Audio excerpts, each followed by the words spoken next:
존 볼턴 전 미 백악관 국가안보보좌관 회고록을 둘러싸고 미국에 이어 한국에서도 논란이 제기되고 있습니다.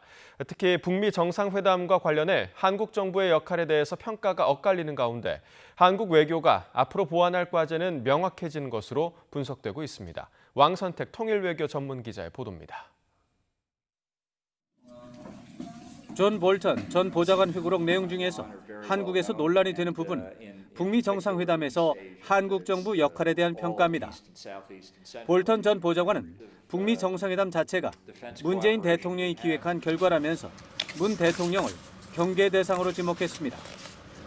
문 대통령이 미국의 국가 이익인 북한 비핵화를 경시하고 남북관계 개선을 더 중시한다면서 트럼프 대통령이 한국의 외교 전략에 빠지는 것을 막기 위해 노력했다고 밝혔습니다.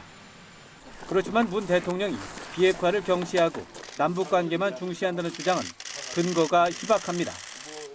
문 대통령은 오히려 지난 2018년 초 남북 정상회담을 준비하면서 북미 대화와 비핵화 진전이 전제 조건이라고 밝혔습니다.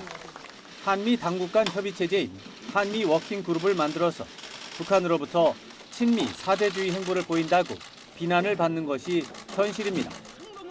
이처럼 백악관 국가안보보좌관의 방해에도 불구하고 2018년 6월 싱가포르 북미 정상회담이 진행된 것은 볼턴 전 보좌관 말대로 한국 외교의 승리로 평가됩니다. 다만 볼턴 회고록은 한국 외교가 2019년 2월 하노이 북미 정상회담을 전후해서는 무기력하게 대응했다는 점도 보여주고 있습니다. 트럼프 대통령은 하노이에 가기 전에 이른바 빅딜과 스몰딜, 결렬 세 가지 시나리오 중에서 결렬 가능성이 높다는 점을 참모들에게 노출했는데도 한국 정부는 하노이에서도 공동 합의문이 나올 것으로 오판한 것입니다.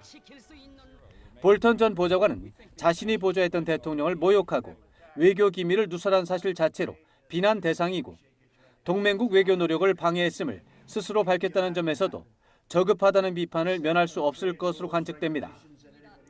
다만 볼턴 전 보좌관과 비슷한 생각을 가진 참모들이 미국 행정부에 다수 포진하고 있는 만큼 이들에 대한 효과적인 설득 노력이 없을 경우 하노이 결렬이 재현될 수 있다는 점은 우리 외교에 중대한 교훈이 될 전망입니다. YTN 왕선택입니다.